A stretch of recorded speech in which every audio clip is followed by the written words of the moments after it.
Good morning students. 10वीं वाले बच्चे, सिद्धि हिंदी विद्यालय के इस ऑनलाइन क्लासेस में आपका हार्दिक स्वागत है।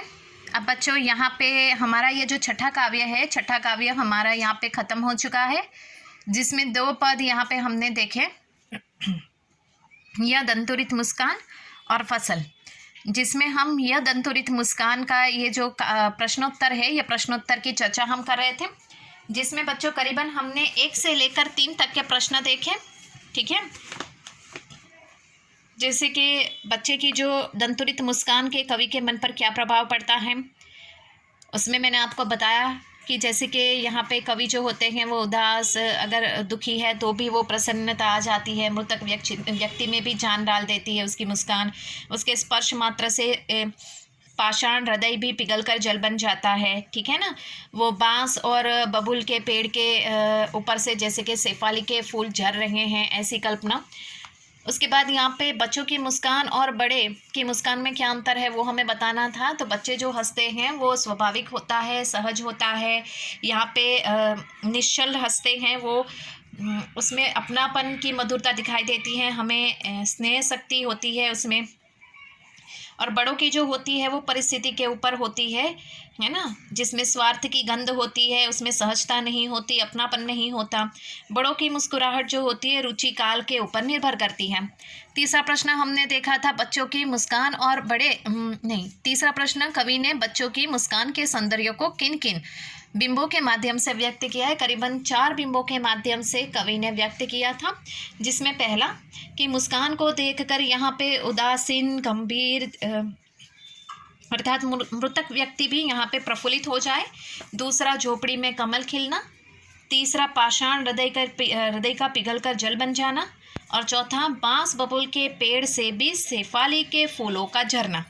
ये करीबन यहाँ तक के प्रश्न हमने देखे, मैंने थोड़ा रिवीजन करवाया आपको। उसके बाद यहाँ पे भाव स्पष्ट कीजिए, जिसमें क, छोड़कर तालाब मेरी झोपड़ी में खिल रहे जलजात। तो सबसे पहले आपको क्या लिखना है, संदर्भम। तो आपको सबसे पहले उसमें लिखना है कि ये कौन से काव्य का है। तो यहाँ पे यह दंतुरित मुस्कान काव्य में से ये पंक्तियाँ ली गई हैं, जिसके कवि का नाम है, कवि का नाम आपको लिखना है, जिसमें यहाँ पे बच्चे के जो नवजात बच्चे के दूध के दांत जिस प्रकार से बच्चे के निकलते हैं और वो मोतियों की तरह चमकने लगते हैं, उसकी तुलना यहाँ पे कवि ने की है। इतना लिखने के बाद आपको फिर लिखना है, ये काव्य पंक्ति को समझाना है, जिसमें व्याख्या करके आप लिखोगे, अर्थात भावार्थ करके लिखना। शिशु की दंतुरित मुस्कान देखकर कवि भावुक हो जाते हैं। उन्हें लगता है कि खिला हुआ कमल का फूल तालाब छोड़कर उनकी झोपड़ी में आ गया हो। समझ में आया? ये आपको लिखना है, सिर्फ भावार्थ ही लिखना है और कुछ नहीं लिखना है। भाव स्पष्ट कीजिए। ये एक ही पंक्ति दी है तो बच्चों इसको एक ही पंक्ति में हमें लिखना है। ठीक है, कि प्रस्तुत काव्य पंक्तियाँ यह दंतुरित मुस्कान काव्य में से ली गई है, जिसके कवि जो है उनका नाम लिखना है, जिसमें जो शिशु है, ये शिशु के दूध के दांत निकले हैं और उसकी तुलना मोतियों के साथ हुई है, उसके बारे में कवि ने बताया है। कवि ये पंक्ति को समझाते हुए कहते हैं कि जैसे कि शिशु की दंतुरित मुस्कान देखकर कवि भावुक हो जाते हैं। उनको ऐसा लगता है कि कमल जो है वो फूल है, कमल का फूल जो है वो तालाब छोड़कर उनकी झोपड़ी में आ गया हूँ। उसके बाद ख, छू गया तुमसे कि झरने लग पड़े शेफाली के फूल। वापस उसी की तरह कि प्रस्तुत काव्य की पंक्तियाँ यह दंतुरित मुस्कान काव्य में से ली गई है, जिसके कवि का नाम। ठीक है, उसके बाद उसमें लिखना है कि बच्चे के जो दूध के दांत निकले हुए हैं उसकी तुलना मोतियों के साथ की गई है। फिर लिखना कि प्रस्तुत काव्य पंक्ति के माध्यम से कवि हमें बताना चाहते हैं कि दंतुरित मुस्कान का स्पर्श बांस बबूल जैसे शुष्क हृदय वाले व्यक्ति को भी प्रफुल्लित कर देता है और उनके मुख पर भी मुस्कान खिल जाती है। अर्थात यहाँ पे ये जो काव्य पंक्ति है बच्चों, ये काव्य पंक्ति के माध्यम से कवि क्या कहना चाहते हैं उसके बारे में हमें लिखना है कि कवि इस काव्य पंक्ति, सबसे पहले मैंने आपको बताया कि उपरोक्त काव्य पंक्ति यह दंतुरित मुस्कान काव्य में से ली गई है, जिनके कवि, उनका नाम लिखना है। बच्चे के नए नए निकले हुए दूध के दांतों की तुलना मोतियों के साथ की गई है, ये लिखना है। फिर लिखना है कि कवि इस पंक्ति के माध्यम से कहना चाहते हैं कि दंतुरित मुस्कान का स्पर्श बांस बबूल जैसे शुष्क हृदय वाले, अर्थात जो उदास व्यक्ति है जिनकी तुलना यहाँ बांस बबूल के साथ हुई है, ऐसे उदास व्यक्ति भी अगर ये बच्चे की मुस्कान देखे तो वो भी प्रफुल्लित हो जाए। ठीक है, अब यहाँ पे बच्चों रचना और अभिव्यक्ति दिया गया है। अब ये आपको यहाँ तक मैं बता दूं कि ऊपर से 1 2 3 प्रश्न और भाव स्पष्ट कीजिए, ये यहाँ तक ही आपको अपनी कॉपी में प्रश्नोत्तर करने हैं। ध्यान से सुनिएगा, पहला, दूसरा, तीसरा और भाव स्पष्ट कीजिए, यहाँ तक ही आपको करना है। रचना और अभिव्यक्ति आपको अपनी कॉपी में नहीं लिखना है।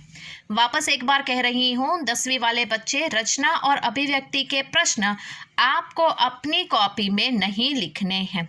ये तार्किक प्रश्न है, सिर्फ उसकी हम चर्चा कर लेंगे यहाँ पे। ठीक है, मुस्कान और क्रोध भिन्न भिन्न भाव है, इनकी उपस्थिति से बने वातावरण की भिन्नता का चित्रण कीजिए। तो यहाँ पे मुस्कान और क्रोध, मुस्कान अर्थात मुस्कान जो होती है, यहाँ पे हंसी जो होती है वो बहुत ही स्वाभाविक होती है, सहज होती है, निश्चल होती है। इंसान खिलखिलाहट मुस्कुराकर हंसता है तो चारों ओर वातावरण भी कैसा खुशनुमा हो जाता है ना। इसके साथ साथ हंसने से स्वास्थ्य भी अच्छा रहता है, तो ये लिखना है। और जो क्रोध है वो क्रोध में जैसे कि इंसान जो होता है वो उदास हो जाता है, दुखी हो जाता है, क्रोध व्यक्त करता है, तो यहाँ पे उसको सही गलत का फैसला उस समय वो नहीं कर पाता है। चारों ओर का वातावरण भी जैसे कि उसको ऐसे उदास गमगीन जैसा दिखाई देता है, नीरस जैसा दिखाई देता है। वो गुस्से में आकर उसको सही फैसला क्या लेना है वो भी नहीं कर पाता है। तो दोनों का जो मतलब वातावरण के ऊपर क्रोध का भी विपरीत असर पड़ता है। ठीक है, उसके बाद दंतुरित मुस्कान से बच्चे की उम्र का अनुमान लगाइए और तर्क सहित उत्तर दीजिए। तो यहाँ पे दंतुरित मुस्कान यानी कि जो बच्चे के दूध के दांत निकलते हैं, तो उसकी उम्र कौन सी होगी, उसके हिसाब से हमें थोड़ा अनुमान लगाना है। और तर्क सहित उत्तर, तर्क यानी कि थोड़ा लॉजिक, ठीक है, लॉजिक सहित हमें उत्तर देना है कि बच्चे की उम्र कहाँ तक की होगी, करीबन यहाँ पे 7-8 महीने। ठीक है, तो इस प्रकार से यहाँ पे 7-8 महीने, 1 साल के आसपास की उम्र शायद होगी। उसके बाद बच्चे से कवि की मुलाकात का जो शब्द चित्र उपस्थित हुआ है उसे अपने शब्दों में लिखें। तो बच्चे से कवि की मुलाकात जब होती है तो कवि कहते हैं कि तुम्हारी और मेरी पहचान, तुम मुझे अपलक देख रहे हो बिना पलक झपकाए, एक ही परिचय से तुम मुझे पहचान नहीं पाओगे, अगर तुम चाहो तो दूसरी ओर देख सकते हो। हम दोनों एक दूसरे को नहीं देखें, मैं तुम्हारे लिए अपरिचित हूँ, मैं तुम्हारे लिए एक अजनबी इंसान हूँ, ऐसा यहाँ पे कवि ने बच्चे से कहा है। लेकिन तुम्हारी ये मुस्कुराहट जो है वो मुझे प्रसन्न कर देती है। ठीक है, तो यहाँ पे कवि बच्चे से कवि की मुलाकात का जो शब्द चित्र उपस्थित हुआ है उसे अपने शब्दों में लिखें। तो जब वापस दोहरा रही हूँ, जब कवि बच्चे से मिलते हैं, उसकी मुस्कान को देखते हैं, बच्चे जो अपलक यानी टकटकी लगाकर कवि को देखता है, तो कवि कहते हैं कि तुम मुझे पहचान, हम पहली बार मिले हैं, तुम मुझे पहचानने का प्रयास कर रहे हो, लेकिन हम दोनों अपरिचित हैं एक दूसरे से। अगर तुम्हारी आंखें थक गई हो तो तुम किसी और तरफ देख सकते हो, हम दोनों एक दूसरे के लिए अपरिचित हैं, हमें परिचित होने में समय लगेगा। तो बच्चों यहाँ पे रचना और अभिव्यक्ति के जो प्रश्न हैं करीबन हमने उसकी भी चर्चा की है, लेकिन ये आपको लिखने यहाँ पे नहीं है। ठीक है, उसके साथ ही यहाँ पे जैसे कि जो रचना अभिव्यक्ति में जो दूसरे प्रश्न है उसकी भी चर्चा, लेकिन यहाँ पे उसकी कोई ज़रूरत नहीं है। अब नेक्स्ट वाले वीडियो में बच्चों हम ये जो फसल काव्य है, ये फसल काव्य को देखेंगे, उसके प्रश्नोत्तर की चर्चा करेंगे।